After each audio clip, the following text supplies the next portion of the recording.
사도행전 2장 1절로 4절까지 말씀입니다. 신약 성경 187면에 있습니다.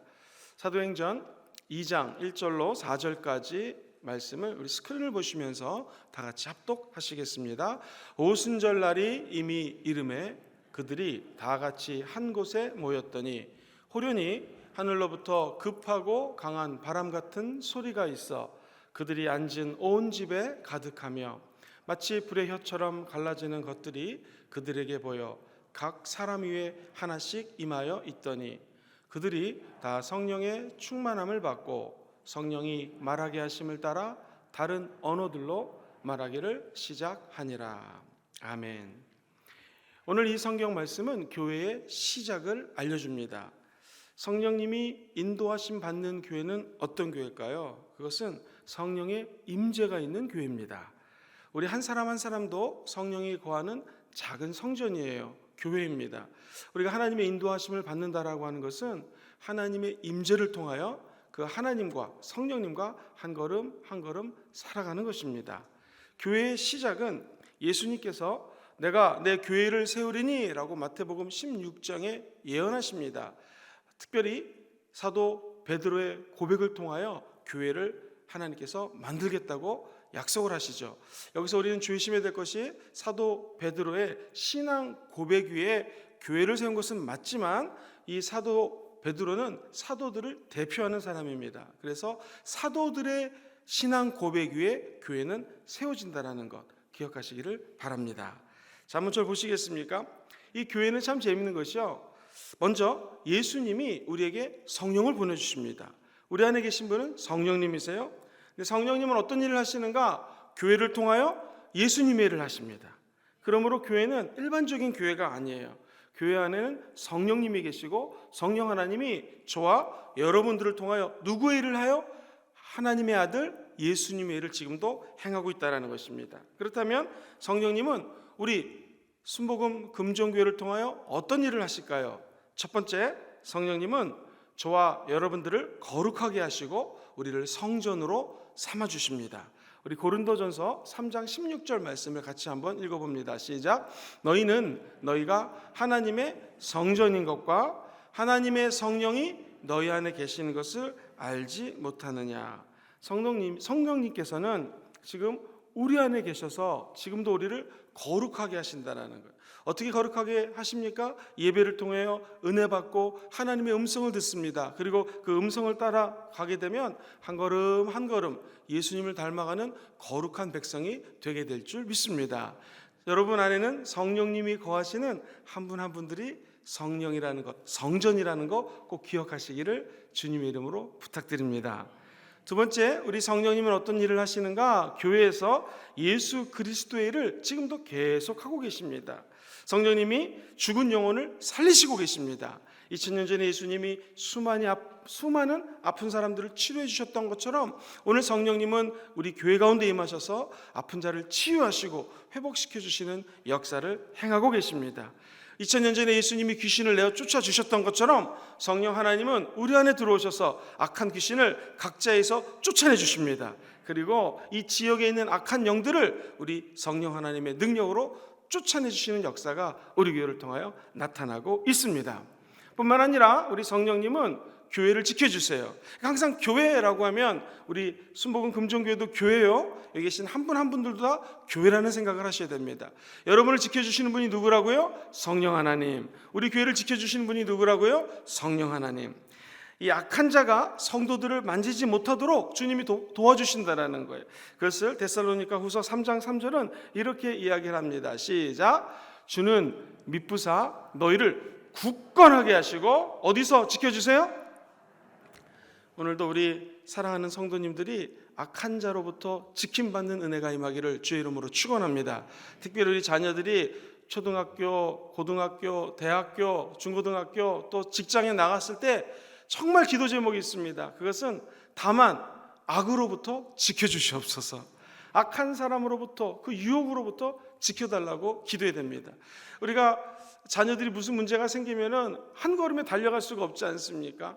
아이가 사고를 쳤어요. 예를 들면 경찰서에 갔어요. 우리가 도와주려면 경찰서까지 가는 시간이 있어요. 그러나 우리 부모님들이 성령님을 의지하여 성령님 우리 자녀를 도와주세요. 그러면 그 안에 계신 우리 자녀 안에 계신 성령님이 바로 즉각적으로 도와주시고 지켜주신다라는 것이죠. 이 은혜가 오늘 우리 자녀들에게 함께하기를 주의 이름으로 축원합니다. 우리 사업장, 직장 누가 지켜주십니까? 사람이요? 은행이요? 아니요. 결국 성령님이 지켜주셔야 된다라는 것입니다. 이처럼 성령님은 우리 교회를 지켜주시고 각 성도들의 성전된 몸을 지켜주시고 자녀들을 지켜주시고 범사를 지켜주시는 분이 우리 성령님인 줄 믿습니다. 네 번째로 우리 성령님이 하시는 일은요, 교회를 영화롭게 해주십니다. 자, 피로 예수의 피값으로 사신 이 교회가 하나님이 나아갈 때는 거룩해져야 돼요. 하나님께 영화롭게 변화되어야 된다는 거예요. 이것을 에베소서 5장 26절 27절 이렇게 표현합니다. 시작. 이는 곧 물로 씻어 말씀으로 깨끗하게 하사 거룩하게 하시고. 자, 뭘로 우리를 깨끗하게 하신다고요? 말씀으로 깨끗하게 하고 거룩하게 한다라는 거예요. 27절 읽어봅니다. 시작. 자기 앞에 영광스러운 교회로 세우사 티나 주름 잡힌 것이나 이런 것들이 없이 거룩하고 흠이 없게 하려 하십니다. 우리를 영화롭게 할 수 있는 것은 성령님이 말씀을 주셔야 돼요. 성령의 강물이 우리를 흘러넘치게 되다 보면 우리는 궁극적으로 우리가 깨끗함을 체험하게 되고 하나님께 영광을 돌리게 될 줄 믿습니다. 오늘 하루 동안 살아가실 때 우리에게 필요한 분은 성령님이십니다. 한 성전 되시는 한 분 한 분 성도님들이 오늘 이 하루도 성령님을 의지하여 살아가시게 되기를 주의 이름으로 축원드립니다. 자, 그렇다면 오늘날 많은 사람들이 코로나 사태를 겪으면서 다시 본질로 돌아가야 된다. 특별히 교회는 다시 사도행전적인 교회로 돌아가야 된다. 이런 얘기를 많이 합니다. 교회의 본질은 뭘까요? 교회가 속성을 갖고 있습니다. 여러분, 소방서는 뭐 하는 곳입니까? 불을 꺼야 되죠. 경찰서는 뭐 하는 곳이죠? 치안을 지키고 도둑이나 나쁜 사람을 잡는 게 경찰서가 하는 일입니다. 각 조직들마다 하는 일이 틀려요. 그러면 우리 교회는 어떤 게 본질입니까? 교회의 속성은 무엇일까요? 네 가지를 말씀드리는데요. 먼저 답을 알려드리겠습니다. 신학교 가면 오늘 제가 말씀드리는 이 네 가지는 꼭 외워야 됩니다. 시험 문제에 늘 출제가 됩니다. 우린 신학생은 아니지만 신학교에 온 마음으로 이 네 가지를 갖다가 다 오늘은 외우고 돌아가겠습니다. 제가 새벽 예배 끝날 때 저 뒤에 서가지고 한 사람씩 물어보겠습니다. 네 가지가 뭡니까? 교회의 본질 네 가지입니다. 첫 번째는요, 한번 따라해볼까요? 보편성. 교회는 보편적이라는 거예요. 두 번째는 통일성. 통일 하나다라는 거고요. 세 번째는 거룩성. 자, 네 번째는요, 사도성. 목사님 이거 좀 쉽게 외우는 방법이 있습니까? 아주 쉬운 게 있습니다. 첫 글자를 따면은요, 보, 통, 거, 사 이렇게 외우시면 됩니다. 한번 따라해 보실까요? 보편성이고요. 통일성이고요. 거룩성이고요. 뭘까요? 사도성입니다. 도대체 이 의미가 무엇일까요? 이야기는 성령님이 교회를 세우셨어요. 그리고 약 한 300년 동안은요, 교회가 아무 문제 없이 하나 되어서 복음을 증거합니다. 물론 수많은 핍박이 있었죠. 죽음이 있고 안타까운 피가, 선교자적 피가 이 초대교회에 흘러넘쳤습니다. 이런 핍박 가운데 하나님이 은혜를 주신 것이 313년이에요. 콘스탄틴이라고 하는 장군이 변방으로 쫓겨나갔다가 다시 로마 제국을 쳐들어갑니다. 그때 전날 밤에 예수님을 만나요. 그리고 십자가의 군기를 지켜들고 로마 제국에 쳐들어가자 드디어 승리를 합니다. 그리고 약속대로 기독교를 국교로 받아들입니다. 자, 이때까지 교회는 지하교회예요. 밖으로 나와서 활동할 수가 없었어요. 그런데 이제 교회가 본격적으로 시작이 되자 문제가 생기기 시작합니다. 뭐냐면 사람들마다 믿음이 틀린 거예요. 신조가 틀린 거예요. 그래가지고 싸움이 일어납니다. 예수님은 하나님이신 건 맞는데 인간은 아니야. 하나님이 어떻게 인간이 돼? 혹은 예수님은 하나님은 아니야. 완벽한 훌륭한 인간이야. 이런 식으로 사람들이 싸움이 일어나기 시작합니다. 이때 이거 안 되겠다 해가지고 니케아 신조라는 것이 발표가 되는데 이 니케아 회의는요 325년부터 381년 무지 오랫동안 회의를 해요. 그러니까 결국엔 사람들이 니케아로 집합! 니케아로 모이자! 마치 우리 순복음 금종교회로 새벽제단에 모이자 하는 것처럼 한 자리에 모입니다. 그리고 그 회의를 거쳐가지고 성령 하나님을 통하여 네 가지 교회의 본질이 발표가 됩니다. 그 네 가지가 뭐예요? 교회는 어떤 곳이다? 보편적이고 통일성, 하나됨이 있고 사도성이 있고 거룩한 것이 교회다라는 것이 발표가 됩니다. 그래서 이 네 가지 범주에서 벗어나면 교회의 본질을 떠난 거예요. 쉽죠. 그러니까 우리가 교회론에 대해서 배울 때 제일 중요한 것이 성령 하나님이 313년부터 추구하신 이 교회론이에요. 자, 그러면 하나하나 잠깐 짧게 살펴보도록 하겠습니다. 교회의 본질, 첫 번째, 교회는 보편성입니다. 보편성이라고 하는 것은 세계적이라는 거예요. 다시 말해서 구약에서는요, 이 이스라엘 백성들의 초점 맞춰져 있으니까 그렇게 세계적인 느낌이 안 나오죠. 그러나 아브라함에게 약속하신 거 보십시오. 너는 본토 친척 아비 집을 떠나 내가 명령할 곳으로 가라. 그럼 내가 너에게 복을 주리니 너를 축복하는 사람은 내가 축복하고 너를 저주하는 자를 내가 저주하고 너는 만민의 복의 근원이 될 것이다. 너는 복이 될지라 이렇게 말씀하세요. 그러니까 아브라함을 통해서도 우리는 느낌을 이렇게 느낄 수 있어요. 아, 하나님이 복을 주는 것은 이스라엘 백성이 뿐만 아니라 오늘 한국에 부산에 남산동에 있는 저와 여러분들에까지 복을 주기 위한 하나님의 계시, 하나님의 뜻이 이미 창세기 12장부터 나타났다는 것이죠. 선지자들이 수없이 많은 선지서에 예수 그리스도를 통하여 열방이 복을 받을 것이다 라는 말이 나옵니다. 욥을 보세요. 니느웨에 가서 복음을 전해라 그렇게 주님이 말씀하십니다. 그런데 안 가는 거예요. 그 주님 말씀하시죠. 니느웨, 니는 왜 안 가니? 그래가지고 저는 다시 시작할래요. 다시스 그래가지고 다시스로 도망가지 않습니다. 근데 결국에는 이 고난하다가 다시 이 하나님의 말씀을 증거하는 니느웨 사건들이 펼쳐지게 되죠. 뭘 의미합니까? 복음은 한 곳에 국한된 것이 아니라 하나님의 영광 가운데 이방인에게도 퍼져나간다라는 거예요. 라합은 가나안 여인이었어요. 그러나 예수 그리스도를 낳는 축복의 여인이 되게 되죠. 이방인 가운데에 나아만이라는 사람이 있습니다. 그도 하나님께 나와 하나님을 만나고 복음을 접하게 되죠. 모압 사람인 룻이라는 여인이 있습니다. 그 여인도 마찬가지예요. 이렇게 구약에서도 우리는 하나님의 세계적인 움직임을 느낄 수가 있습니다. 자, 그럼 신약은 어떨까요? 예수님이 말씀하십니다. 너는 온 천하 만국에 다니며 복음을 증거하라. 예수님 마지막 승천하시면서 뭐라고 그래요? 오직 성령이 너에게 임하시면 너희가 뭘 받습니까? 권능을 받고 땅 끝까지 이르러 증인이 될 것이다. 이처럼 구약과 신약에서 이야기하는 우리 하나님은 어떤 분이신가? 세계적이라는 거예요. 지금 좀 더 깊이 얘기해 주세요. 그러면 이 보편성이라고 하는 것은 시간적으로 전 세계에 걸쳐 있다라는 거예요. 그러니까 구약이나 신약이나 지금이나 우리 자녀들이 앞으로 커가지고 30년 뒤, 40년 뒤 우리 교회의 중추적인 역할을 감당하게 될 줄 믿습니다. 그때 그 교회도 하나님의 영이 거하는 성령이 거하는 하나님의 교회예요. 지금도 교회예요. 과거도 교회예요.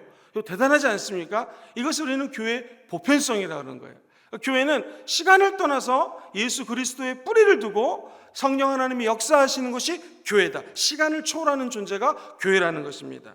또한 교회는 공간을 초월해서 세계적으로 걸쳐 있는 것이 교회라는 것입니다. 즉 우리는 여기서 예배를 드리지만 싱가포르에서 만약에 이 유튜브로 어떤 성도가 예배를 드리고 있다 그러면 유튜브로 드리고 있는 그 싱가포르에 있는 성도 그곳이 바로 하나님의 영이 거하는 성전이에요. 만약 호주에서 인터넷으로 시간 1시간 차이 나지만 지금 새벽 6시입니다. 6시 17분에 이 예배를 드리고 있다. 그러면 비록 호주에서 같이 유튜브로 예배를 드리고 있지만 그곳이 성령이 거하는 성전이 되고 그곳이 바로 교회가 된다는 거예요. 가정교회가 되고 한 성도가 성전이 되어서 가정교회에서 예배를 드리고 있다. 이처럼 보편성은요.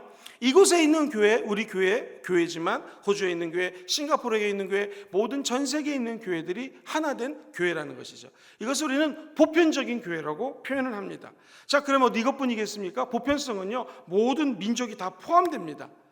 예를 들면 한국 민족, 미국 사람, 호주 사람 다 모든 민족이 보편적으로 예배를 드리며 성령의 은혜를 체험할 수 있다. 이것을 보편성이라고 이야기를 합니다. 나아가서 보편성은요. 교회는 전 계층을 다 포함하는 거예요. 한번 따라해 볼까요? 남녀, 노소 다 포함이 되어 있습니다. 이곳에도 젊으신 분, 연세 드신 분들 다 교인이에요. 다 주 안에서 형제 자매된 자들이랍니다. 한번 같이 볼까요? 빈부 돈이 많건 없건 귀천, 귀하건 천하건 상관이 없어요. 우리는 성령 하나님의 은혜로 말미암아 교회로 보편적으로 모여들어서 하나님께 전 세계적으로 예배를 드린다. 이것을 교회의 보편성이라고 표현합니다. 이것을 벗어나면 교회는 이단이 되는 것입니다. 우리 교회에 와야지만 구원을 받아. 내 이름이 김만희인데 김만희를 믿어야 돼. 죄송합니다. 김만희가 아니죠.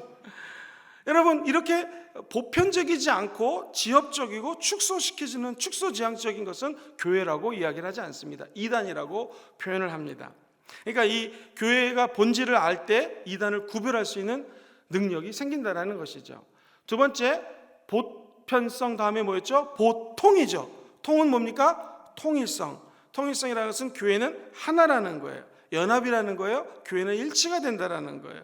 성령님이 하시는 일은 무엇입니까? 오늘도 우리 교회 성도들을 연합시킵니다. 마귀가 하는 일은 뭘까요? 우리들을 흐트러 놓습니다. 여러분, 평생 마귀가 주는 유혹으로부터 벗어나서 성령 하나님의 은혜를 따라 하나로 뭉치고 연합되는 은혜가 있게 되기를 주의 이름으로 축원드립니다. 자, 이 교회가 통일성을 갖고 있다는 것은 뿌리가 있어요. 기초가 있어요. 그것은 뭐냐면 한번 같이 해보시죠. 삼위일체. 예수님이 요한복음 17장에 이렇게 기도하세요. 아버지요, 아버지와 제가 하나 된 것처럼 저들도 우리 안에서 하나 되기 원합니다. 아버지와 아들, 성령이 하나 된 것을 우리는 삼위일체라고 표현합니다. 교회의 통일성은 아버지, 예수, 그리고 하나님 아버지의 영, 성령 하나님이 삼위일체가 된 것이 통일성의 근본을 가지고 있어요. 뿌리를 두는 거예요. 그러니까 우리도 삼위일체 하나님을 따라서 교회가 하나 될 수 있고 연합될 수 있다는 것이죠. 왜요? 예수님이 저들도 우리와 함께 하나 되게 도와주옵소서. 두 번째는요, 예수와의 연합입니다. 갈라디아서 2장 27 보면은 내가 예수와 함께 십자가에 못 박혀 죽었나니, 연합이죠. 로마서 6장 7장에서 6장과 7장에서 계속 얘기하는 것은 예수 그리스도의 연합이에요. 3장에서도 이신 득이 믿음을 통하여 의를 얻을 수 있는데 그것도 예수 그리스도와 연합할 때, 하나 될 때 의롭게 된다는 거예요. 이것을 우리는 통일성의 뿌리라고 해요. 기초예요. 여기 기초를 두고 나무가 자라나게 되는 것이죠. 예를 한번 들어보겠습니다. 2002년도에 혹시 기억나세요? 대한민국, 그 다음 박수 시작. 제가 이렇게 말씀을 하다 뭐 박수를 치라거나 웃긴 말을 하면 눈이 이렇게 가물랑말랑한 분이 있구나 생각하시면 됩니다. 한 번 더 해보죠. 대한민국. 그때 우리가 얼마나 하나가 되었습니까? 왜 하나가 됐죠? 대한민국 국민이기 때문에 그렇다는 거죠. 그럼 교회는 왜 통일을, 연합, 하나가 돼야 될까요? 우리가 하나님의 백성이기 때문에 그렇습니다. 자, 어떻게 하나가 될 수 있을까요? 우리가 늘 예배 때마다 사도신경을 고백합니다. 전능하사 천지를. 왜 고백할까요? 이게 통일된 신앙교리라는 거예요. 신조라는 거예요. 그래서 사도신경은 기본적인 교리, 우리는 조금 어려운 말로 1차 교리라고 그래요. 쉽게 해서 기본이 되는 교리예요. 그러니까 교회가 통일되려면 어떤 교회든 이런 통일성을 갖춰야 된다는 거예요. 조금 더 깊이 들어가겠습니다. 원래 교회는요 300년 동안 하나였고 니케아 신조 이후에 지속적으로 교회는 약 1000년 동안 하나가 됩니다. 그러나 1053년경 동방교회하고 서방교회가 나눠져요. 1000년간 하나 되었던 교회가 둘로 나눠집니다. 그것이 종교개혁, 16세기에 들어서서 종교개혁이 일어나면서 서방교회가 우리가 잘 아는 구교회, 신교회, 개혁교회와 즉 카톨릭 교회하고 나눠지게 됩니다. 서방교회는 카톨릭을 의미하거든요. 그리고 나서 개신교회는 지속적으로 분련이 되어 나눠지는 것입니다. 자, 제가 드리는 말씀의 핵심은 무엇인가? 장로교를 보십시오. 예장 측, 합동 측, 통합 측, 기장 측, 또 무슨 개혁파 엄청나게 많아요. 이게 왜 분열이 될까요? 그 이유는 신조, 믿음이 틀리기 때문에 분열이 됩니다. 자, 믿음이 틀려지는 것 때문에 분열되는 건 괜찮아요. 그런데 어떤 교단 보면은요, 그 교단의 회장을 뽑는데 호남 출신이냐 경상남도 출신이냐 이거 가지고 싸우는 경우가 있어요. 이거는 하나님이 원치 않는다라는 것이죠. 그래서 우리는 어떻게 하나가 될 수 있을 것인가, 교회는 어떻게 통일될 수 있을 것인가, 정답은 예수님의 사랑으로 하나 될 수 있습니다. 성령의 하나 되시게 하심을 따라 하나 될 수 있는 거예요. 그러니까 우리 순복음 금주교회가 하나 되기 원하시는 분들은 아멘 해볼까요? 어떻게 이게 가능하겠습니까? 성령 하나님이 우리에게 사랑을 부어주셔야 돼요. 그러면 연합이 되고 하나가 될 수 있어요. 또한 사랑뿐만 아니라 하나가 되는 지성적인 신조가 필요해요. 그 신조가 무엇이라고요? 사도신경 같은 1차 교리를 우리가 공부를 하고 늘 암송을 하면서 예수님 이런 분이구나, 하나님 이런 분이구나, 성령님 이런 분이나 이런 것을 알 때에 하나가 될 수 있다는 거예요. 사랑하는 성도님들, 평생 천국 갈 때까지 우리 교회가 하나 되기를 주의 이름으로 축복하고요. 여러분의 가정교회가 남편과 아내가 싸울 수 있죠. 그러나 싸워도 성령 안에서 금방 화해하고 하나 되는 은혜가 여러분 가정교회가 되기를 주의 이름으로 축원합니다. 나아가 더 중요한 건 뭐예요? 김영근이라고 하는 성전이 예배를 통하여 하나님과 하나 되고 내 안에 역동성이 성령님과 연합될 때에, 예수와 하나 될 때에 저라고 하는 사람을 통하여 하나님이 시키시는 일을 감당하게 될 줄 믿습니다. 우리 모두가 마찬가지죠. 평생 성령님과 연합하시고 하나 되는 은총이 함께 하시게 되기를 주의 이름으로 축원합니다. 세 번째로 교회는 보통 거사였죠. 세 번째는 뭐예요? 거룩성입니다. 한번 같이 해보시죠. 거룩성. 하나님의 거룩성은, 하나님은 창조주예요. 그리고 우리는 피조물이죠. 그러니까 하나님의 거룩함을 우리는 감히 나갈 수가 없습니다. 이 교회가 거룩하다, 이 말은 하나님이 도덕적으로 탁월하다라는 거예요. 깨끗하다라는 거예요. 쉽게 얘기해서 하나님은 너무나 거룩하신 분인데, 아니 저와 여러분 같은 사람들이 어떻게 이 하나님의 거룩한 성전, 하나님의 거룩함에 참여할 수 있을까요? 하나 될 수 있을까요? 그것은 첫 번째로 하나님의 의가 예수 그리스도를 통하여 저와 여러분들에게 전이가 된 거예요. 그러니까 우리는 죄를 지을 수밖에 없는 연약한 존재인데, 우리가 거룩해질 수 있는 유일한 근거는 무엇인가? 예수 십자가와 연합이 되고 하나가 되면 예수님 때문에 우리에게 받는 선물이, 바로 주시는 선물이 의롭게 칭하여 주신다는 거예요. 한번 따라해 볼까요? 나는 예수님 때문에 의롭게 되었습니다. 이게 교회의 거룩성이에요. 나도 거룩해질 수가 있고, 우리 교회도 죄인들이 오고 우리 교회 안에도 거룩하지 못한 일이 생길 수 있겠죠. 그러나 왜 우리 교회는 거룩한가? 예수님이 우리 교회에 예수 그리스도를 통하여 의를 선물했다, 의롭게 하셨다는 것입니다. 자, 한번 이렇게 생각을 해보겠습니다. 성령을 통해서 거듭났다, 성령님이 교회를 거룩하게 한다. 우리는 죄 가운데 살지만 더 이상 죄인이 아니에요. 거듭났다고 한 것은 새롭게 태어났다는 것이죠. 어떻게 거듭났어요? 영어로는 born again, 즉 나의 예수 믿기 전에 그 모든 과거의 죄로부터 born again, 다시 태어났다는 거예요. 그래서 거룩한 사람들은요, rebirth라고 하는 단어를 외국 사람들 참 많이 써요. 다시, happy birthday, 태어나는 거잖아요. 다시 태어나는 거예요. 다시 태어난 저와 여러분들에게는 예수 피 때문에 의롭게 하는 역사가 나타났다는 거예요.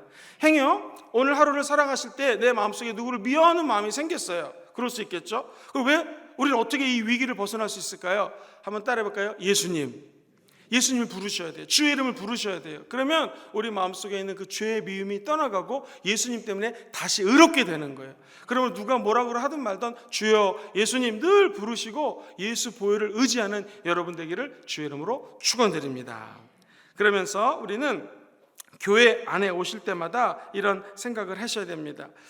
신랑 대신 예수 그리스도, 우리는 신부인 예수가 신랑께 붙어 있으면 모든 것을 공급받게 되어 있죠. 이게 하나님 안에서의 거룩성이 회복될 수 있다는 것입니다.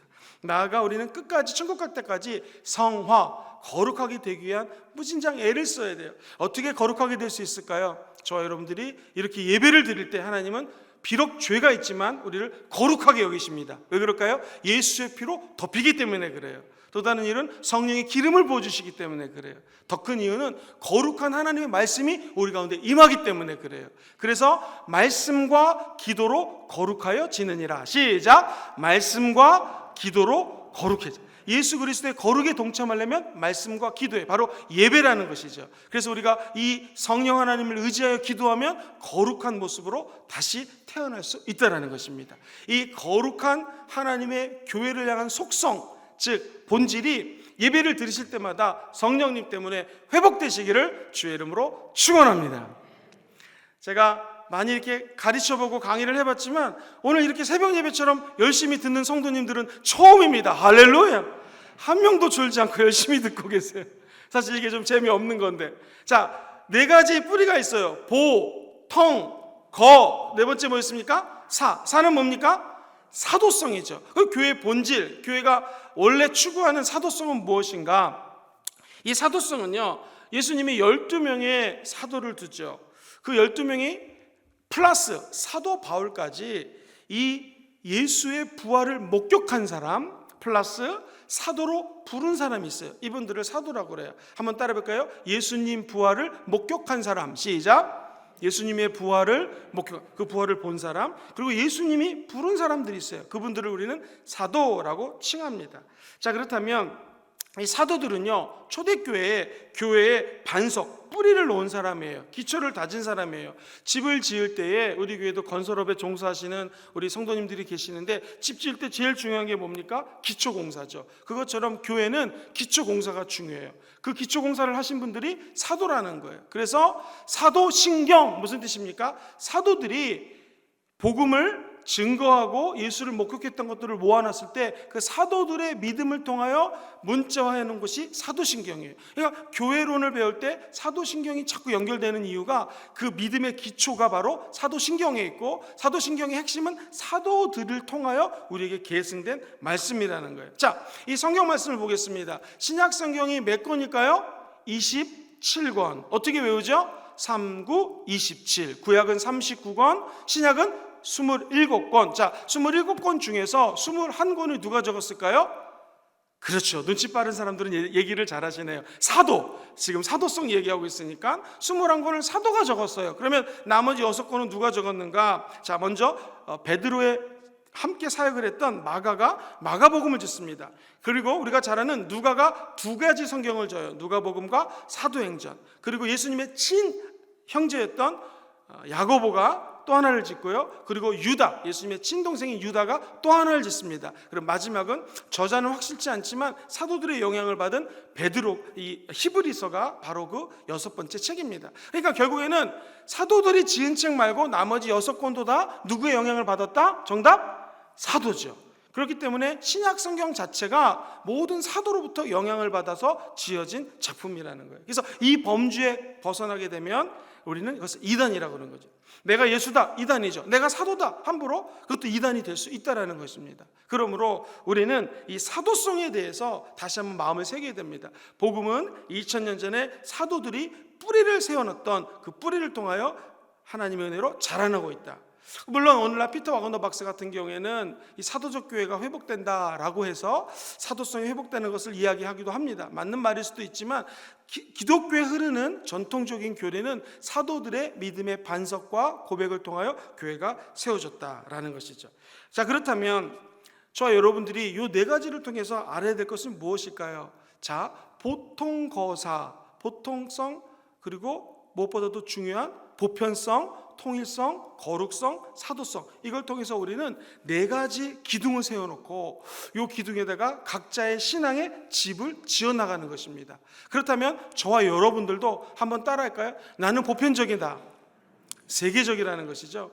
나는 거룩하다, 나는 하나님과 연합한다, 무엇보다도 나는 사도들의 고백을 따른다 라고 4가지 기둥 위에다가 신앙의 집을 세워가는 여러분 되기를 주의 이름으로 축원드립니다.